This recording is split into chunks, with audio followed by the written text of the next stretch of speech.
Good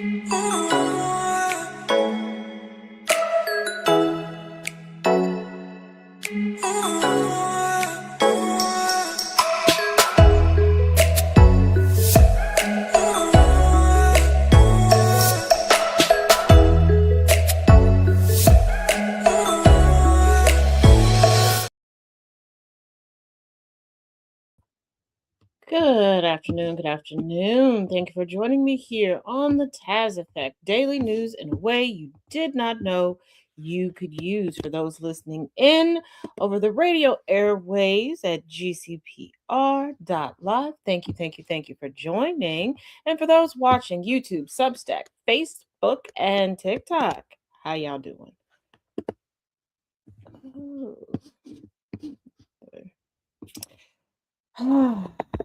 There is, where do we start?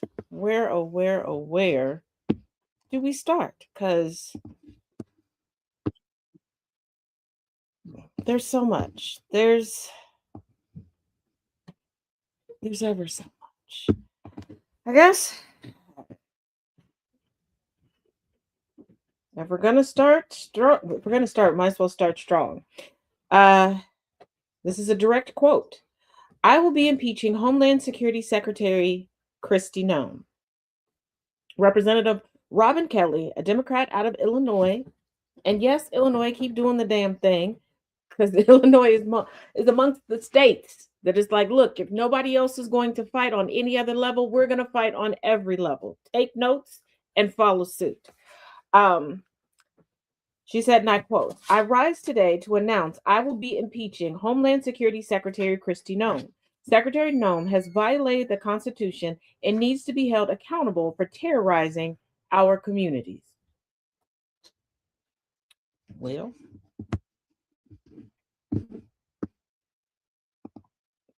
she's not wrong.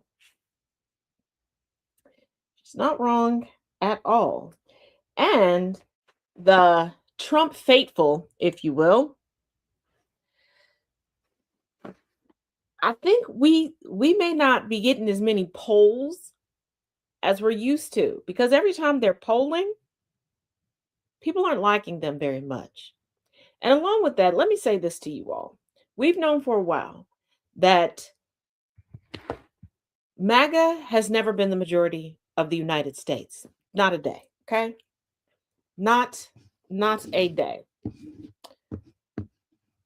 So why have we gotten so comfortable with this minority set dictating how we live?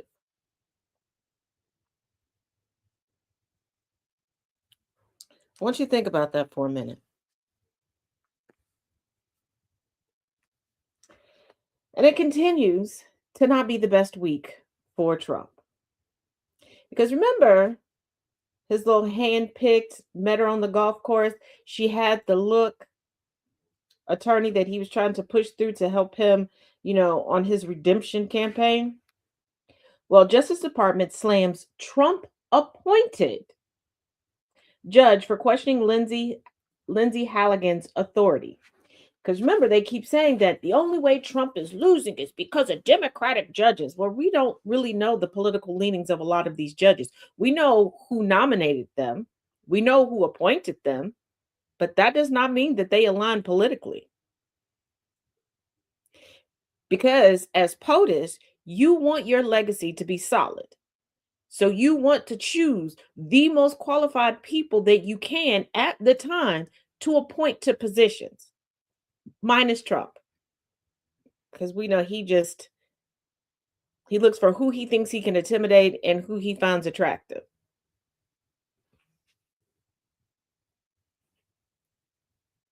The Justice Department is escalating its standoff with judges in the Eastern District of Virginia with a new filing defending Lindsay Halligan, President Donald Trump Sr.'s choice to lead the prosecutor's office, whose work in the cases against James Comey and Letitia James have been nullified.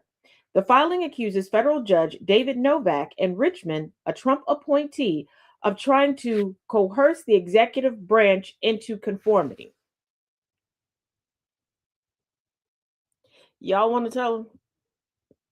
Because here lately, nobody seems to be listening to me. So y'all want to tell him that that's what checks and balances is all about? Making sure that you adhere to the rules and conform to the rules? Several Eastern District of Virginia judges in recent weeks have said they believe Halligan is no longer the U.S. attorney leading the office. Novak and other judges in the district have suggested prosecutors who are still making filings under Halligan's name as U.S. attorney could lead to attorney discipline inquiries for failing to comply with court rulings, a classic avenue available to judges as they oversee cases in their courtroom.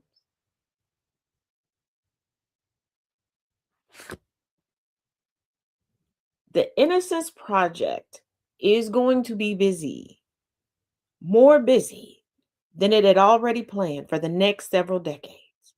And so many people who should be incarcerated, their cases are going to this is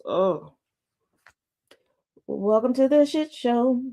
Adding insult to error, Novak posits that the United States' continued assertion of its legal position that Ms. Halligan properly serves as a United States attorney amounts to a factual misrepresentation, a lie. That could trigger attorney discipline. Censure her. The court's thinly veiled threat to use attorney discipline to cudgel the executive branch into conformity is legal position in all criminal prosecutions to the views of a single district judge in a gross abuse of power and an affront to the separation of powers, the Justice Department wrote on Tuesday. The Justice Department doesn't seem to know any more about a separation of powers. But here's the thing. There's some things that could work in our favor. Number one, all of you attorneys that are leaving unmasked from the Department of Justice, come together and form your own firm, even if it doesn't have a brick and mortar building, especially you civil rights attorneys, because now is the time that the people need you. You wanted to do the good work for the good people. Do it now. Number one. Number two, why has nobody petitioned for Pam Bondi to be censured?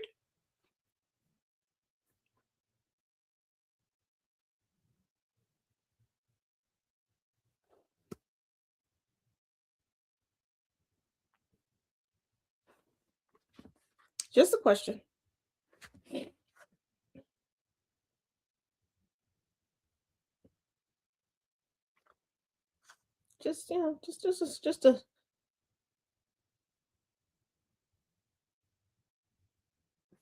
Just, just simple. Like, for all of you all to be leaving, and the people who are leaving the Department of Justice, these aren't the worst of the worst. No, these are the best of the best. These are people who could be quite comfortable if they were in the private sector racking up the big bucks. Okay? Y'all might want to look into, prior to the Trump administration, their conviction rates.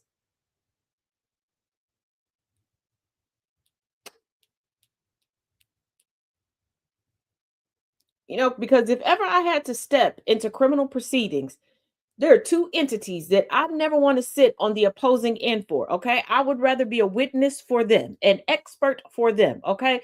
Uh, that's the Postal Service and their police force, because they don't lose, they don't miss. And the Department of Justice, like I said, pre-Trump regime. So you all have the legalese to do this. What are you dragging your feet for? This is why I say it's important to know the truth and the entirety of history. Yesterday, we were notified Biden isn't in office. So what does Biden's DOJ have to do with anything? Yesterday, we were notified that the legendary, should have been more iconic than she was in life, Colvette Colvin, passed away. Now, if you've followed the Taz Effect and any of my other shows, you know that I continuously speak about Claudette Colvin. And people make a big deal about the Montgomery bus boycott, and I always point this out. It was great for optics. It made some names for some people. It got them in front of some cameras, but that's not what changed the legislation. Yes, did it show unity? Yes, did it show the United States and the world that, hey, we mean business? Absolutely. But there are a few things that aren't talked about when we talk about that history. One, the bus company was willing to go under. Let me repeat, the bus company was willing to go under. A big chunk of civil rights history that we do not truly speak about openly in the United States is that people are willing to lose their businesses. They're willing to become destitute to do all of the racisms. And two, what brought upon the change and who we should actually tout as the mother of civil rights is Claudette Colvin, because at 15 years old, she had the courage, she had the knowledge, she had the wherewithal to stay put, even when she came very close to being sexually assaulted by one of the cops who arrested her. But she stayed the course for the Supreme Court case that brought upon the legislation. I tell you all the time, you have to do things in conjunction. Think of it as think of revolution as a sandwich. You don't want just the bread. You don't want just the mayo or the salad dressing or the mustard. You don't want just the meat. You want it all together. The left needs to assemble lobbyists. The lobbyists need to start lobbying. Activists need to do their job. Protesters need to be out there. And yes, you can be a protester without being an activist, but you also need litigation.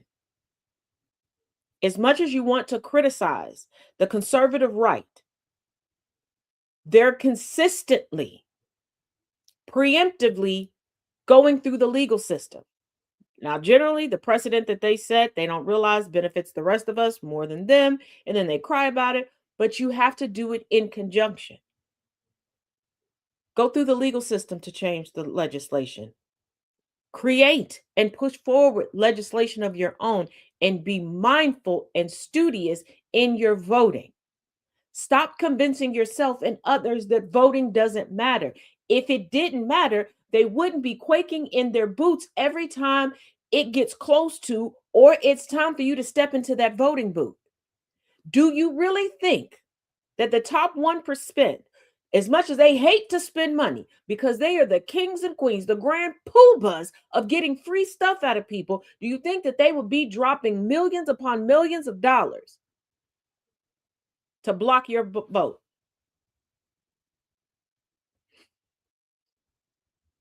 Because if something doesn't matter, you just ignore it and it goes away.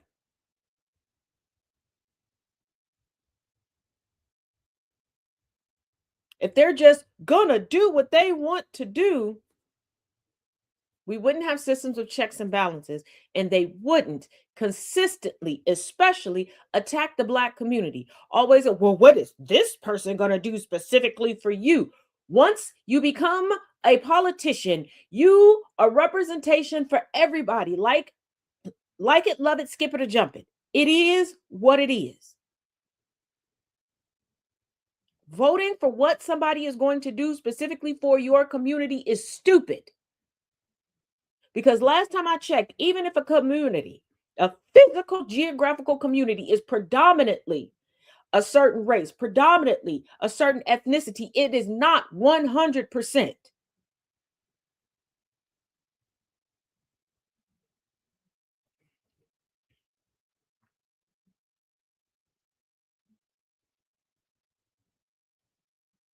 You're talking yourself out of what you deserve, and you're talking yourself out of the things that you sit online all day and fangirl about in other countries. And a lot of times in these other countries, your tax dollars are footing the bill.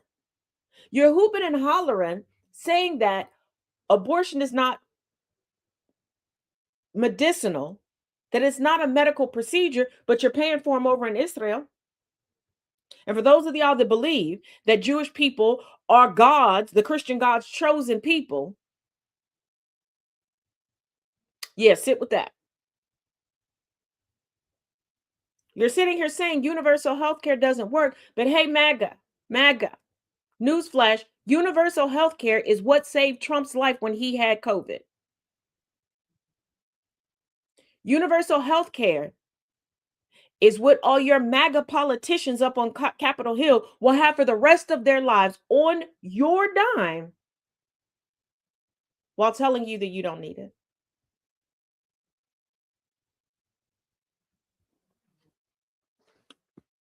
Like I said, it's not looking too hot for MAGA this week. Federal prosecutor fired over Comey indictment has strong Kentucky ties.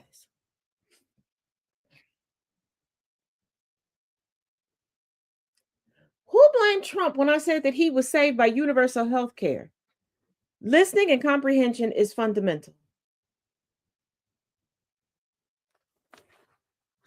A Kentucky attorney is making national news this week due to his firing over a disagreement on how to handle the Trump administration's push to re-indict James Comey, the former director of the FBI with whom the president has long feuded. Robert McBride was recently dismissed from his role as a top deputy to U.S. Attorney for the Eastern District of Virginia. Lindsay Halligan, who isn't even in that position anymore. Reports from MS Now and the New York Times published Monday indicate the firing was related to how the office wanted to pursue the indictment of Comey for allegedly lying to Congress, but the outlet's sources differ over exactly why. The outlets cite multiple sources claiming Department of Justice officials were unsatisfied with McBride's reluctance to take on the prosecution. Another single source in both stories claims McBride was undermining Halligan and held meetings with judges without her knowledge. Halligan has no prosecutorial experience. When she was way down in the trenches of Florida, she was an insurance attorney. And even that was questionable. Because who gets right out of college, gets their Juris Doctor, passes the bar, and becomes a partner in a firm that they didn't start?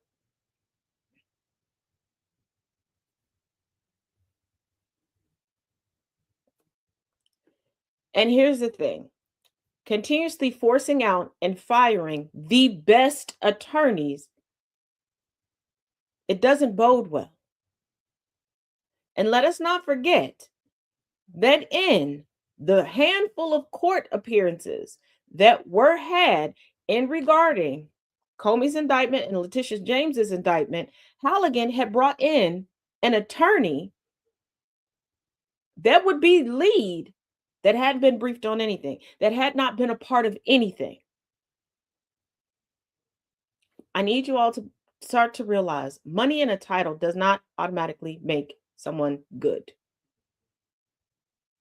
Every day that you go to work, every day that you've been in class, you know that there's always one or sometimes multiple people, hey sis, that just they're not good at their jobs.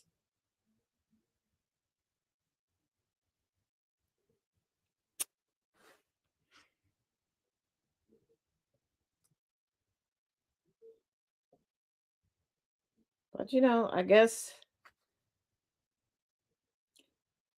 they're just going to keep trying not to be good, not to follow the law, not to adhere to the Constitution. And I thought that if you were a good old patriot, the Constitution was supposed to be at the forefront. Guess not. But given that the MAGA faction of the current iteration of the Grand Old Party, and if you want to know more about the different factions that have made up the GOP since its inception, that series is over on Substack, links in the bio. They keep saying that, they voted for less immigration, like get everybody out. They should be happy about this. For the first time in 50 years, the U.S. has experienced negative net migration in 2025.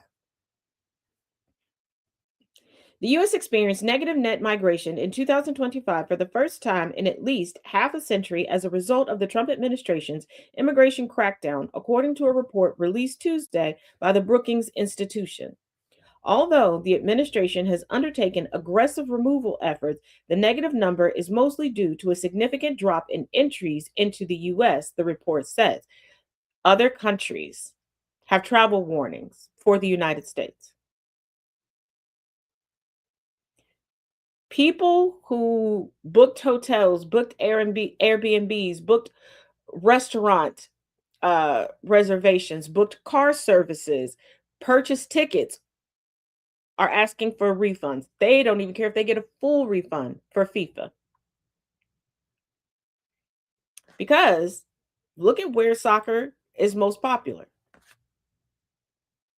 Can't call those countries shithole countries and say that they're bringing murderers and criminals and all of that into the country and gleefully had the head of the country every time he gets a chance get on international TV and say how black and brown basically non-white body people are the scum of the earth and think that they're going to come over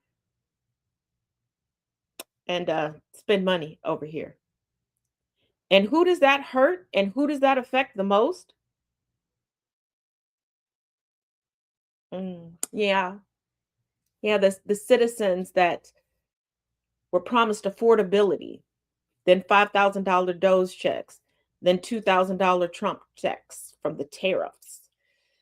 People who were promised all these deductions and great savings and to be thriving. Are we thriving yet? Are we great yet? Mm. We estimate net flows of negative 295,000 to negative 10,000 for the year, the Brookings study stated. Though a high degree of policy uncertainty remains, continued negative net migration for 2026 is also likely. Hospitality, agriculture. Mm, mm, mm.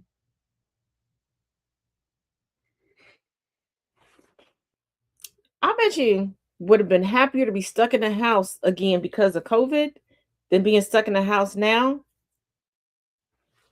because you can't spend any money anywhere. Okay. Thank you for stopping through, Alley Cat. The report attributed the shift to combination of the large drop in entries and an increase in enforcement activity leading to removals and voluntary departures. The Trump administration's, suspension of many humanitarian programs, including most refugee programs, with the exception of those involving white South Africans, and a decline in temporary visas also contributed to the negative net migration, the report said. And the Afrikaners that were allowed to come over here as a protected class, the ones that really bought into the rhetoric, thinking that they were going to come over here, get free property, get free servants, get checks, free phones, and got real pissy when that happened. When they realized the actual cost of living here in the United States compared to where they came from, yeah, they didn't like that. They also didn't like that people with high melanin count could talk back to them. And there were a number of these Afrikaners that came over here just to off their partners and then traipsed right on back over to South Africa. Mm, mm.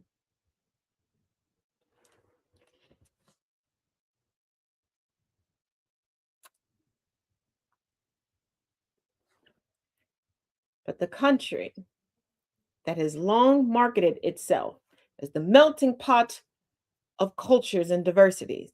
Have you all noticed some things? There's been a huge decrease in Black sense, and culture is to be shared. And I'm 2% this, and I've even gone back to some accounts and noticed that those 23andMe's, those ancestry.com videos have come down. There's none of that. Chad and Kathleen have come back with a vengeance. It's no longer Chetty Wap and K Dot. Hmm.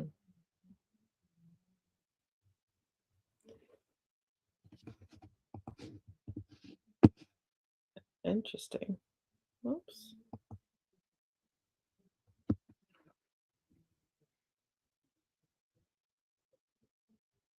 Interesting, interesting, interesting.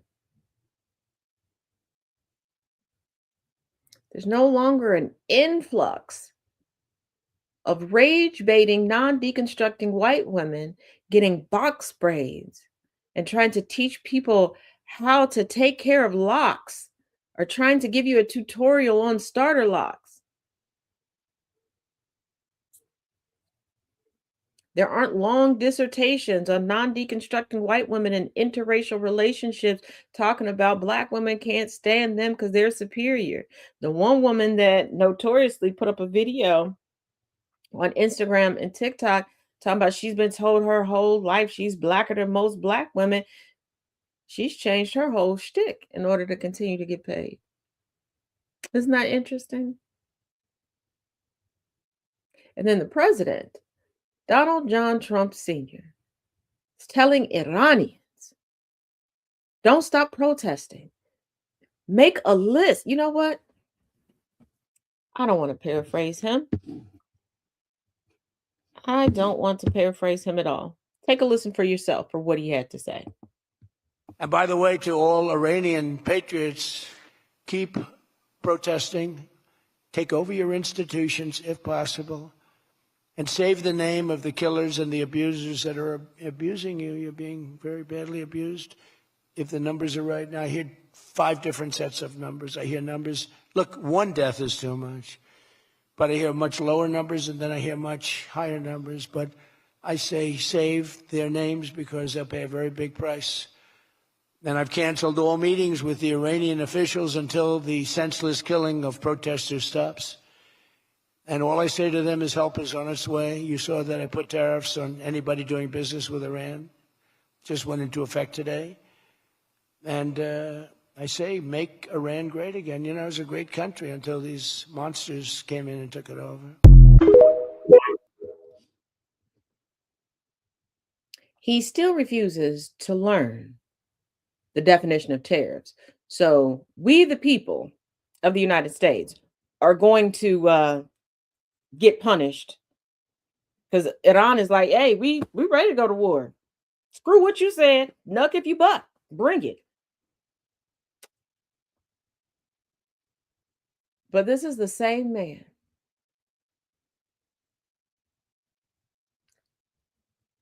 who's calling protesters here domestic terrorists, who's lying and allowing members of his regime to lie in order to justify the murder on camera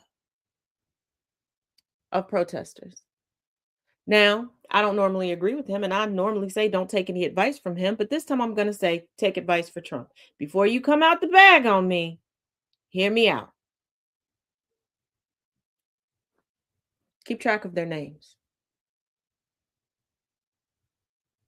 Keep track of their names. Archive as much as you possibly can because they're so emboldened.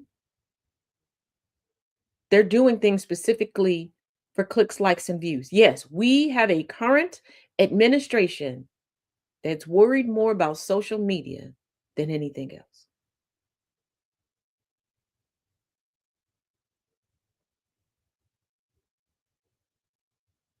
And Trump Sr.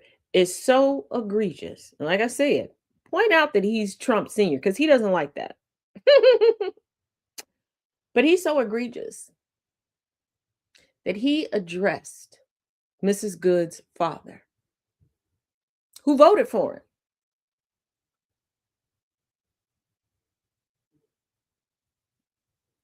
And I'm going to say this. Yes, definitely keep journal. You're absolutely right, Nana J. Definitely keep journals and document. Those that are religious and have religious text, chronicle and stick it in your Bible, in your Quran, in your Torah. Take it old school. But there's going to be an influx, unfortunately, of situations just like with Renee Good.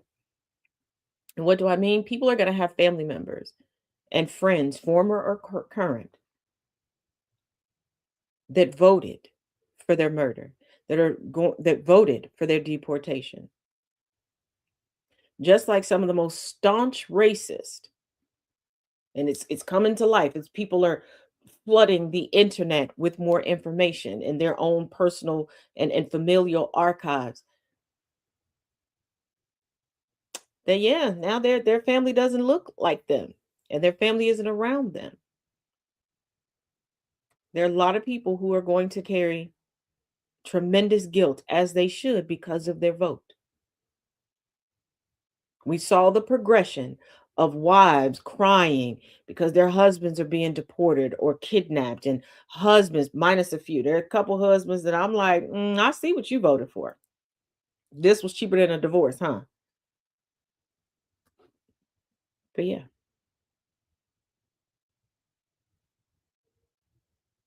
and it may sound cruel, but I will have zero compassion for them. And for the people that say, this isn't what they voted for. They weren't expecting this. They didn't see it coming. You went to the Republican National Convention, were handed signs that said mass deportations. You held them up with pride. You took trips to Alligator Auschwitz to take pictures by the sign. You brag online and every chance you get about calling ICE and who you called ICE on. You knew what you were getting to a certain extent. You didn't pay attention to the recurring litmus test. And let me remind you once again what it is. They'll try it on Black people, then they'll try it on brown people, then they'll pull in the lighter shades of the Asian diaspora. And once you're comfortable with that, once you're firmly in the habit of lying to protect and justify and normalize what they're doing, they do it to you. As I said yesterday, white supremacy is not supremacy for the whites, plural. It's not supremacy for the white people. It's always intended to be one superior being. They're going to start weeding you out. And at this point, they're going to change the racial hierarchy and who is considered what. They added you to the category of whiteness and voided you of heritage, culture, your languages for the sake of numbers. What do you think is going to happen when they whittle all of the melanin off of this blood-drenched land? You're going to revert back to your original categorization.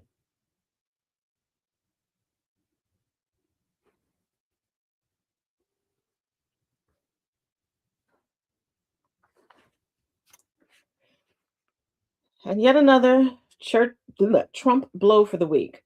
Trump dealt GOP blow over Powell inquiry amid rising tensions with Congress.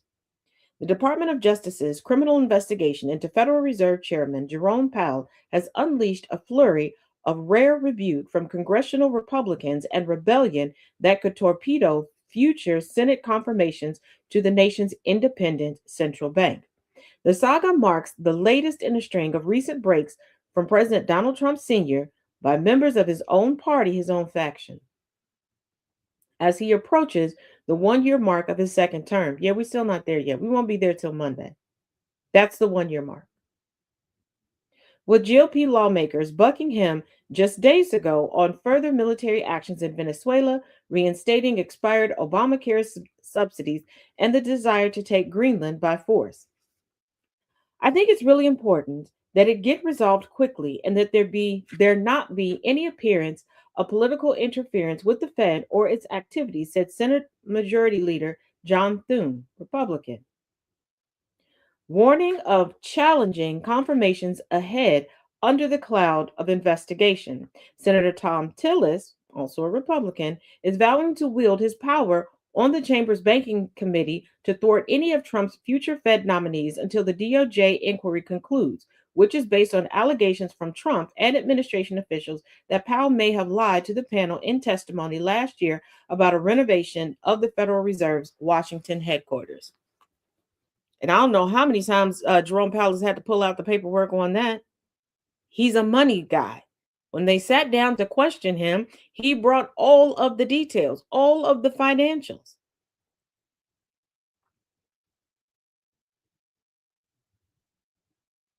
But see, Trump is 79 years old. This year, he officially becomes an octogenarian. He cannot run for anything else in the United States. Nobody's going to ask him to be an advisor.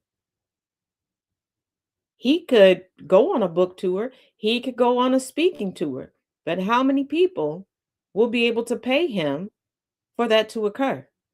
Nobody globally. There's not enough people that it would be profitable.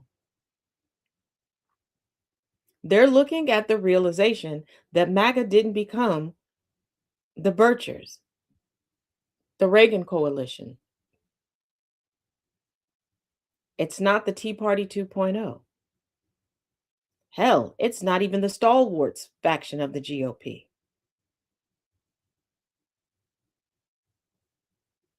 The power of MAGA wasn't in the politicians. The power of MAGA was in the voters. They killed off a large chunk of their voting base with their lies surrounding COVID-19. Another chunk of their voting base has racked up felonies. You know what that means. And then there are the chunks that never were truly MAGA. They were just married to MAGA, and they were freed either through divorce or death.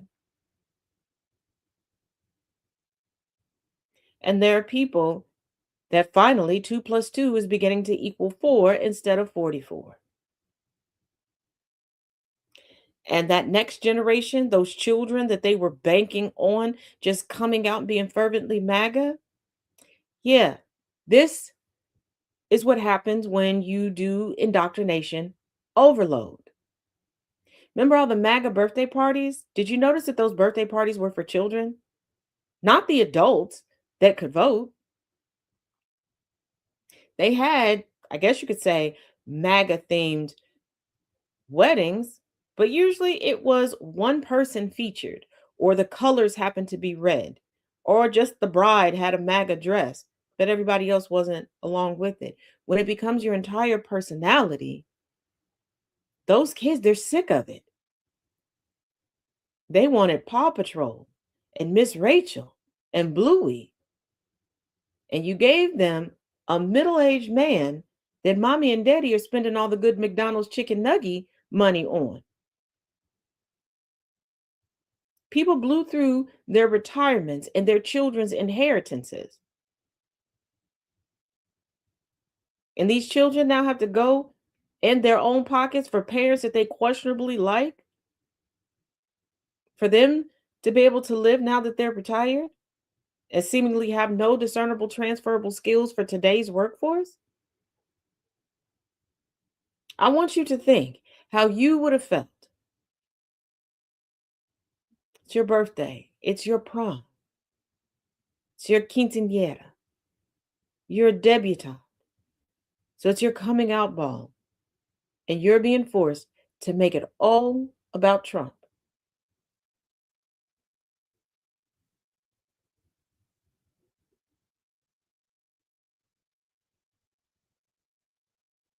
And also think about the people who, in order to be financially stable, are going to have to do a complete rebrand because they know what they've lost and what they're about to lose, even more.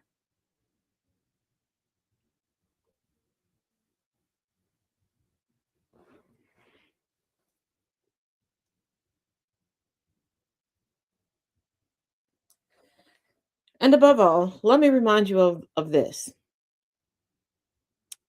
The final day of January 2026, that is the deadline for us to finally have a budget for the federal government. For the vast majority of our departments and agencies. Without that occurring, we're going into yet another government shutdown. There really hasn't been any talks of negotiations. There hasn't been any preliminary votes. We're going to be up to the wire yet again, if anybody remembers. Because at this point, I don't know what the staffers are doing on Capitol Hill. Because keeping people on a tight schedule doesn't seem to be one of them.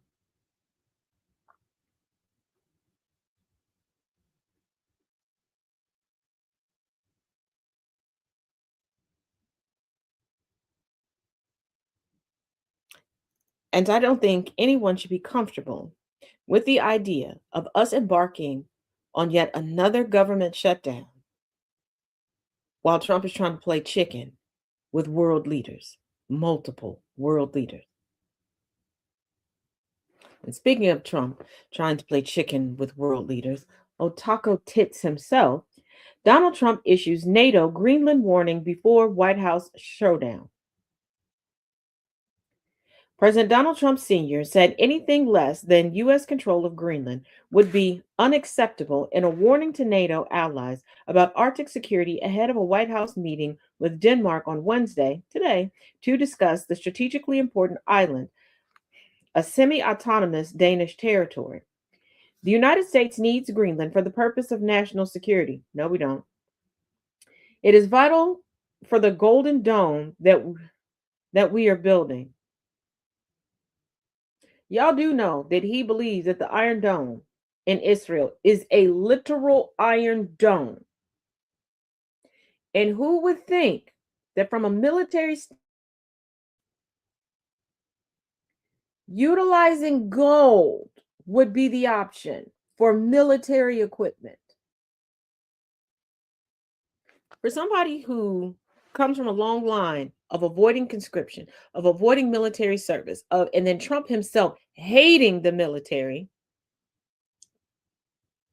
he sure does want all of the military accolades, praise, and the bravado that he believes comes along with somebody being labeled a vet or a great war leader.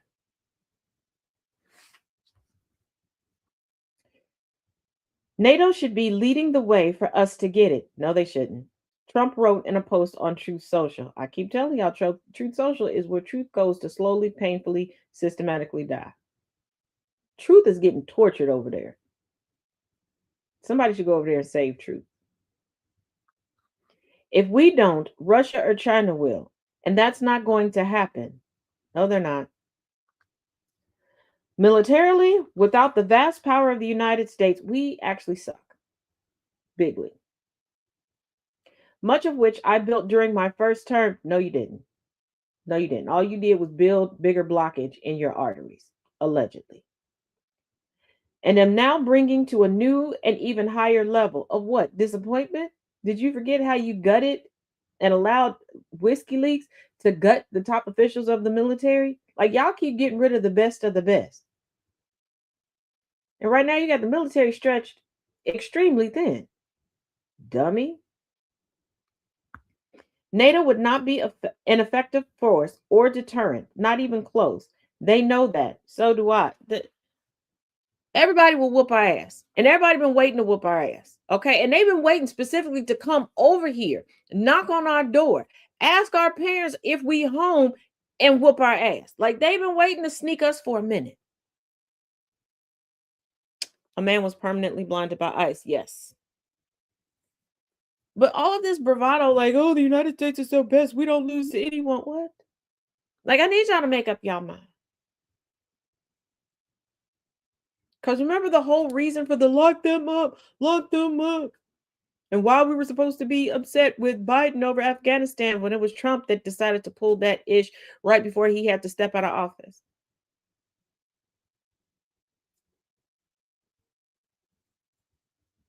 I set up a detention camp in Burlington. But yes, there's the list of detention camps is growing. I'm going to try to do my best to, at least by tomorrow, have a list of where they've put them all up on the blog for you all. But yeah, NATO, first of all, the United States isn't really properly fighting back against ICE right now. As far back as I can remember, people have been talking about the Second Amendment, and I got to be ready in case the country gets tyrannical again and the government tries to tread on me. I fight back. I'm ready for Civil War 2.0. Y'all over there, you not ready. You don't know nothing about that. But we have Ukrainian grandmothers locked, loaded, training regularly. They for the shits. In South Korea, the now ousted president tried to invoke martial law, and the people took to the streets and was like, no, I want a coffee. I'm going to get a coffee. I said what I said. I'm gonna go get something to eat too. And I might pick up a couple friends. Get that gun out my face. And the military was like, well, you know what, this kind of illegal. You know what? You go ahead. You know what? I'm gonna come with you and get a cup of coffee. The French were told, hey, we're not gonna do X, Y, and Z for the people. They shut everything down. Restaurant owners had to watch their best chefs, their best kitchen crews on the outside, giving their skill sets away for free, and the people were willing to sustain themselves. Italy was like, we're going to shut everything down. We're going to show you we will sustain each other. You need us to sustain you. Yes, the U.S. dropped bombs in Venezuela. Yes, why Cuba is now mad at us. China had diplomats, boots on the ground at the time.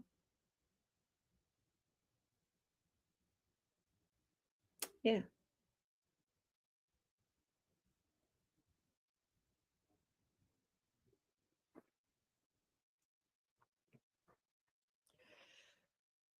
It's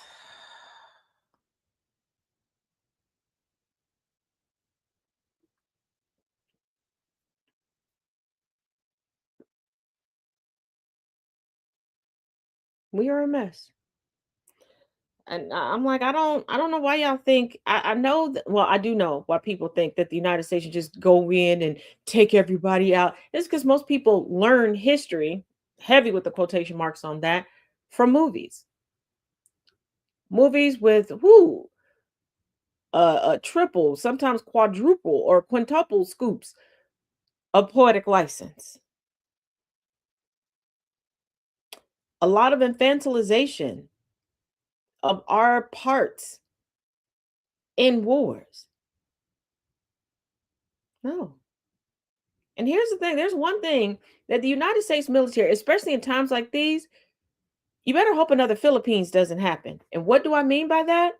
Oh, there was a point in time that the United States wanted to be real, real, real disrespectful to black folks, turn us into, strange fruit on Sunday afternoon or on a good Tuesday morning. They didn't care. But they let black men into the military, sent a black man over to the Philippines. And the black man was like, we're the problem. We're the whole problem. And guess what? We didn't sign up to help you colonize no good melanated people. They deserted and went to go help the other side.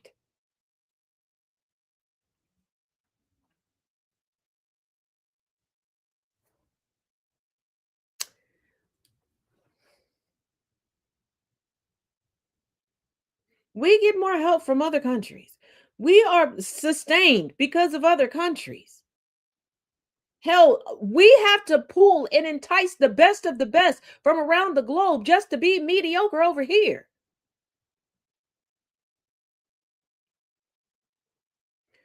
This is a country of people believing that Born in the USA is an appropriate song to play for the 4th of July. And if you don't get that, I'm going to need you to don't listen to the song, go look at the lyrics.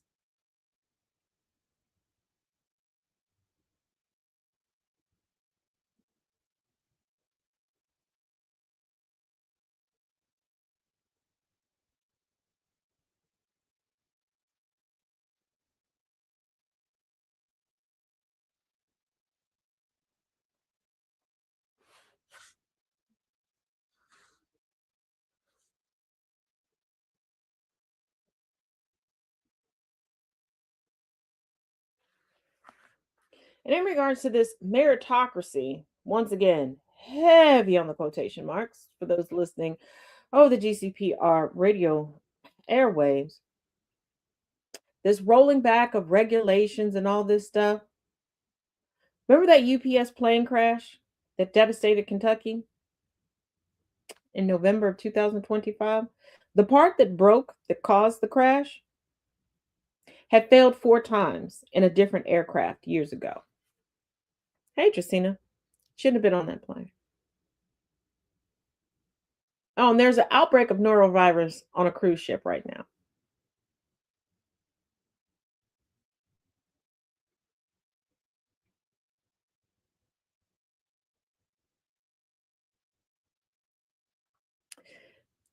Now,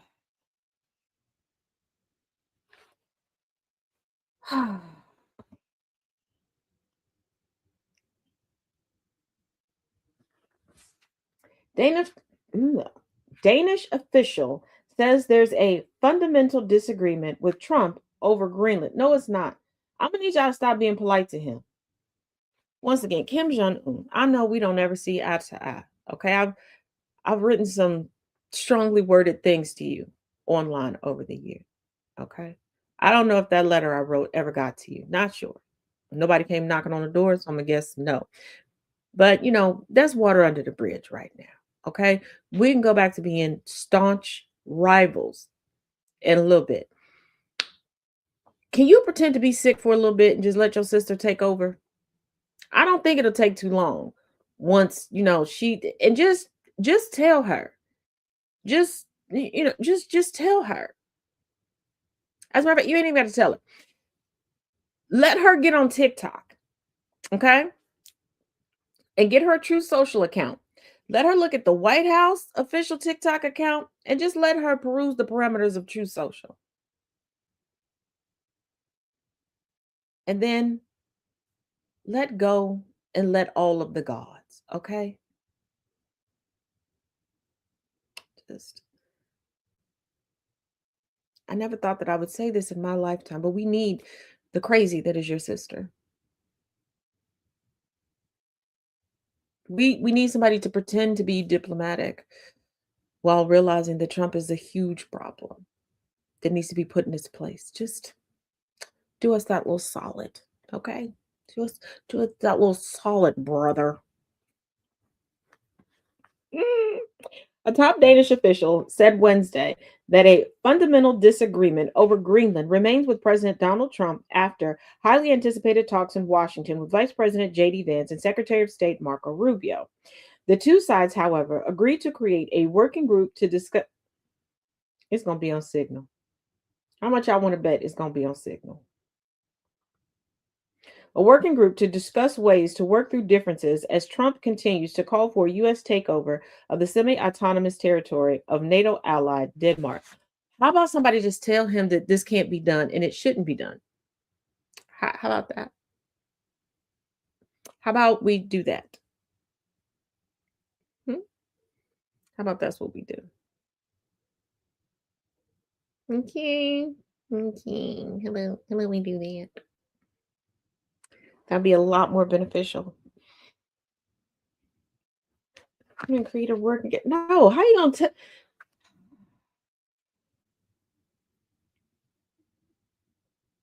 That's like telling your city's local crackhead or meth head, and I don't care where you live. I don't care how much you got in the bank. You got a local crackhead. You got a local meth head. They just don't look like what you've been taught that crackheads and meth heads look like. Okay, there's probably a soccer mom or a baseball mom that live 2 doors down from you that got a heavy addiction. Okay, because she don't really like Charles that she married for the comfort that never came.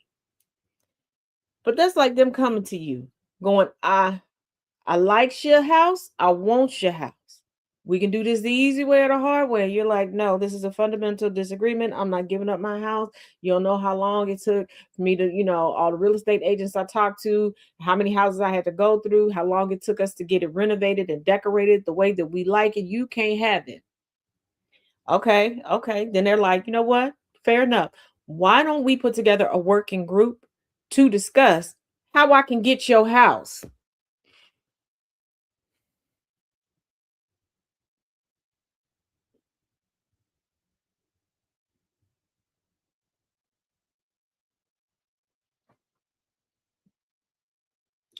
There's only so much migraine medicine one person can take in a day. And I'm tired of capping out by 9:15. I generally wake up at 7 in the morning. The group, in our view, should focus on how to address the American security concerns while at the same time respecting the red lines of the Kingdom of Denmark, Danish Foreign Minister Lars Løkke Rasmussen told reporters after joining Greenland's Foreign Minister Vivian Motzfeldt for the talks.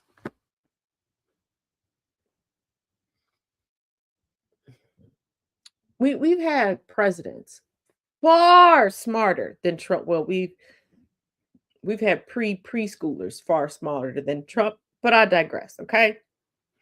We've had previous presidents far smarter than Trump. If there were security concerns, and especially because, like, let's just look at the Republicans. We know the Republicans can be very trigger happy when it comes to our military. Okay, they really do like to parade our military around, like, look at me, look at me, look at me, and they quick to lie. You know, y'all remember weapons of mass destruction. So if nobody else has tried to press up on Greenland, why are you, Trump?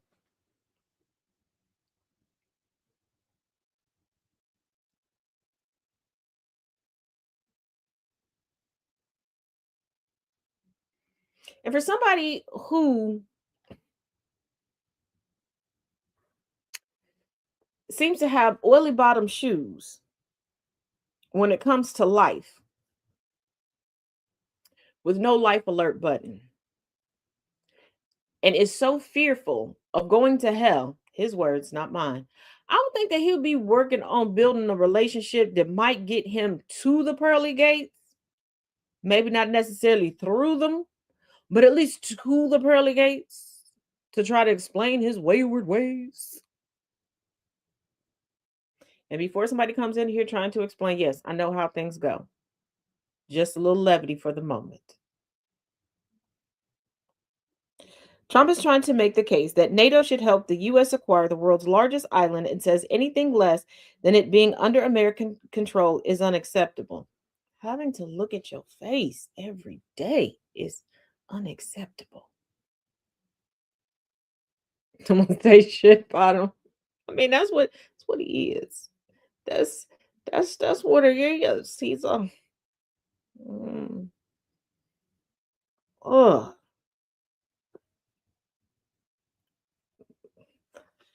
And evidently, what we all thought about his inability to control his bowels be due to illicit pharmaceutical usage, um, from a new memoir, if you will, that was released from presumably, allegedly, an Epstein slash Maxwell slash Trump victim.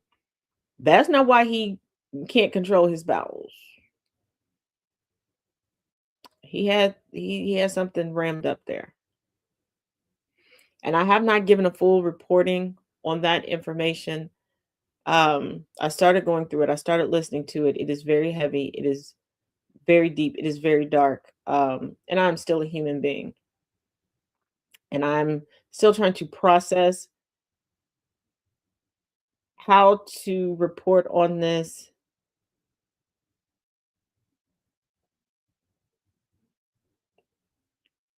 One, and not fall apart. Two, and not appear to be sensationalizing it. No,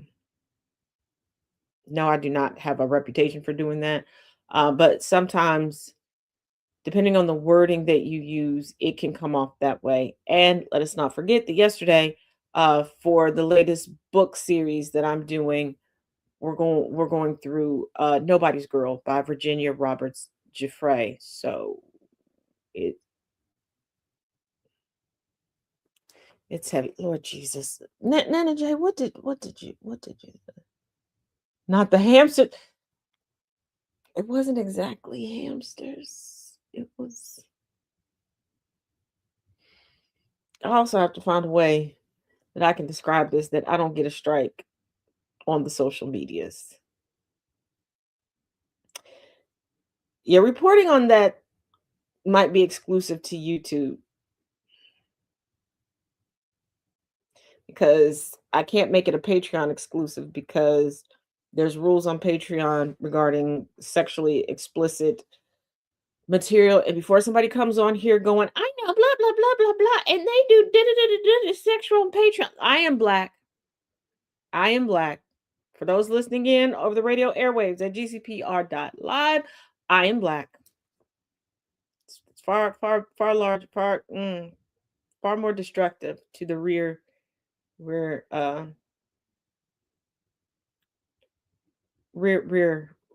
hindquarters, Tracina. Yeah, I'm working on it. I'm working on it. Um, it was up, Bubba. It was up. It was up, Bubba. I'm gonna figure out how to,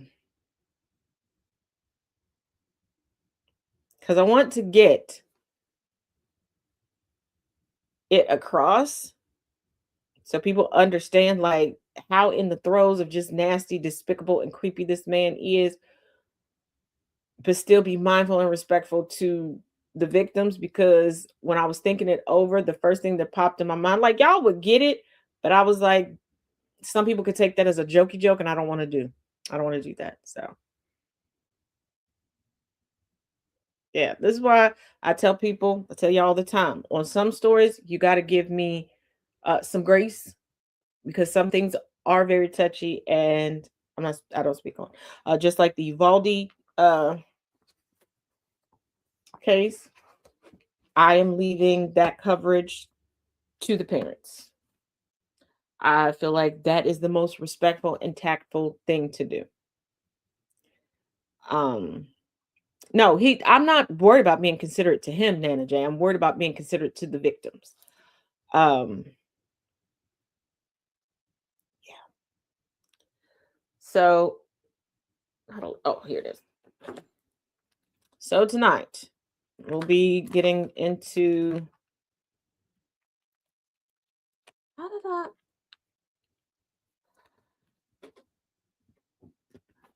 And because my aunt said it, now I can't help but say it. I lost my Kindle's butt plug again. I'll explain later. Hello, Jimmy. Um,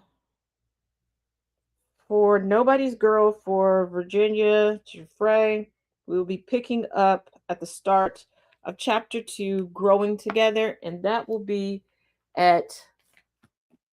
We're gonna meet at 7:15 p.m. Eastern, 6:15 Central tonight, just because I have class, and I'm and I got a feeling the class is gonna run over just a little bit. Um, and that's where it starts. But when no, it didn't make a sound. It didn't make a sound. I'm gonna figure it out. I'm gonna figure it out how to say it.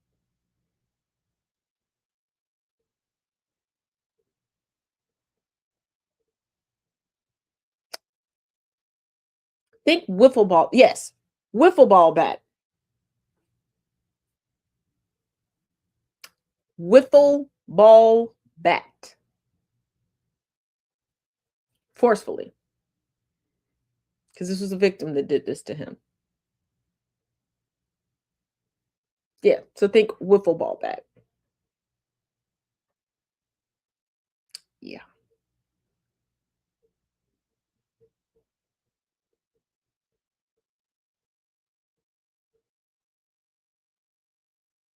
yeah.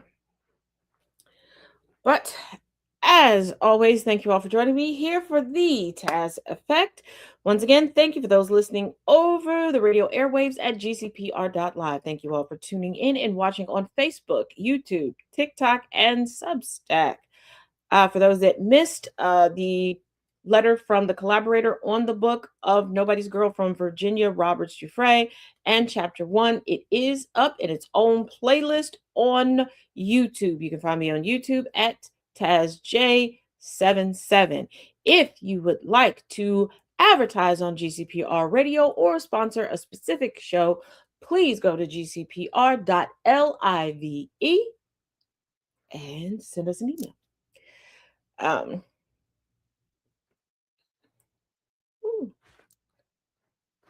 Otherwise, I will see you all at 7:15 tonight for the book series Learning Through Literature.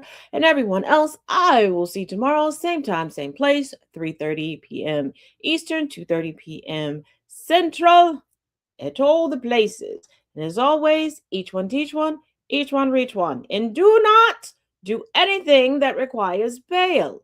But also keep in mind that it only requires bail should you get caught. Mwah. Love ya.